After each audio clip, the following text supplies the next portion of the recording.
Fab TV Sinem, once again back at London Fashion Week Caribbean Showcase. We're here with Kim Marie from JAMPRO, one of the organisers of the Caribbean Fashion Showcase. So would you like to tell us about how this came about in the first place? Well, actually, we got an invitation from the British Fashion Council to be part of the International Fashion Showcase. And that came at a good time for us because JAMPRO has been looking at the UK market as one of the markets we wanted to get into. And definitely London Fashion Week. London Fashion Week has a reputation for being edgy, for liking diversity, etc.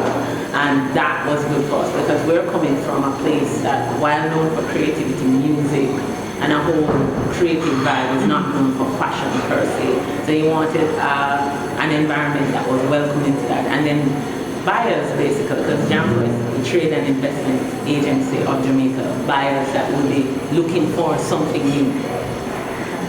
And how did you come about picking the designers that are showcasing today? Well, we're partnering on this effort with the Caribbean Export Development Agency. So JAMPRO was responsible for choosing the Jamaican designers, and then the Caribbean Export Development Agency chose the rest of the Caribbean. So for JAMPRO, we actually did a public call. There's a very active association of fashion designers, the Jamaica Fashion and Apparel Cluster, that we work very closely with. So we sent out a public call and anyone could actually apply. They had to come in and show us a lookbook, certificate of registration, etc. And then we convened a panel of style editors from Jamaica.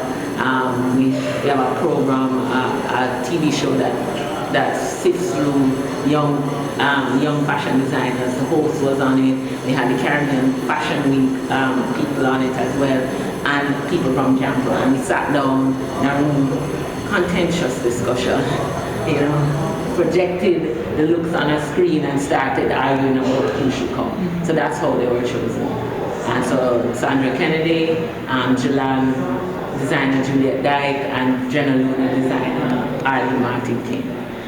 For the rest of the region, Caribbean Fashion Week, which is based in Kingston, is actually the premier Caribbean Fashion Week. So each island has its own fashion week. Jamaica has Style Week, Trinidad and Tobago has a Trinidad and Tobago Fashion Week, but only Caribbean Fashion Week can say that they invite the best of the Caribbean. So they were chosen to choose the others from the region. Because you could stand by that. We've showcased, we've had to sift through this process for our own fashion week so we can make recommendations to the region. And actually I'm learning on this. There is actually one designer as part of the showcase that even I didn't know about, which is Atelier Dore from Suriname.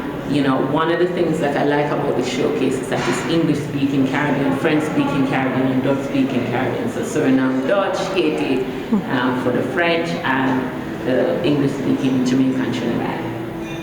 And what do you think of the current status of Jamaican fashion or Caribbean fashion in general?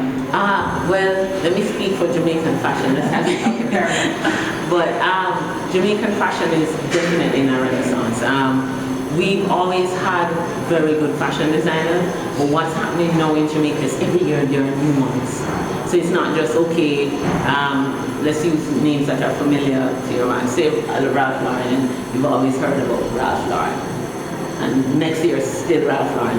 It's not like that anymore. Every year it's like there's a new hot designer. So we actually, even in going through the selection process, the age ranges, the experience ranges that we had to sift through that were as good. So it basically came down to which designers got the most votes from the panel.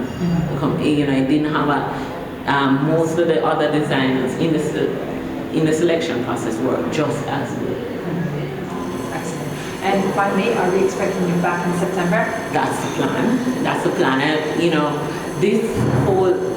A lot of people questioned us coming into the autumn winter show. Why would you go to that? One of the things we looked at was that London Fashion Week is, as one of the top fashion weeks in the world, has its own infrastructure, has its own contact base, etc. And really, the only way to know it is to actually go.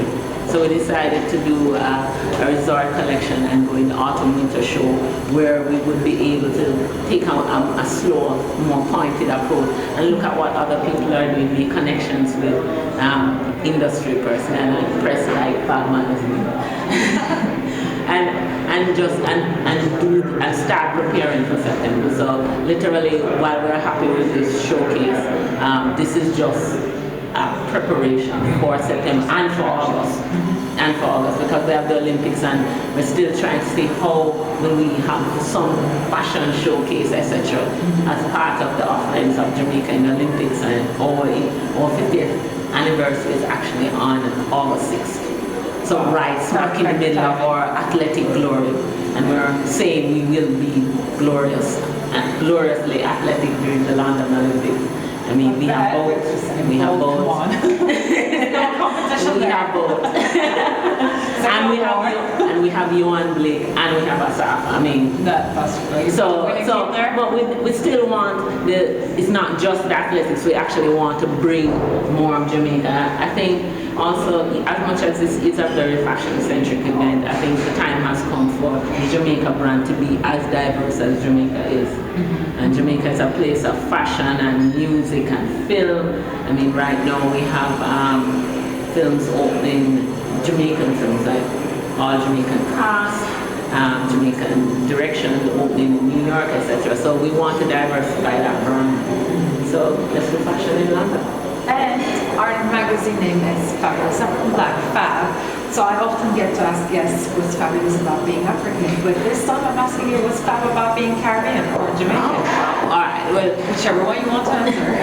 All right, well, let's say what's fabulous about being Caribbean in the spirit of things, right? What's fabulous about being Caribbean? And nowhere else in the world do you have such a diversity of people. I mean, the Dutch, the French, the Spanish, the English, the African, the Chinese, the Indian culture all mixed up. Not, you know, I mean, it's a diversity that's all mixed up. I actually have my cousin coming to visit me today. He's Hungarian. At least he looks Hungarian. He's my blood cousin. So, you know, that kind of diversity that happens. And from that diversity of the region, I can tell you the creativity and just explosions that come out of that. And I don't know anywhere else in the world that's like that. Having lived in India for 2 years, which is another diversity point, I mean, just the different points that people are coming from the region, I mean, just fantastic. You can see there just completely different influences. Thank you so much for your time. And then, what fabulous about being Jamaica, we have both.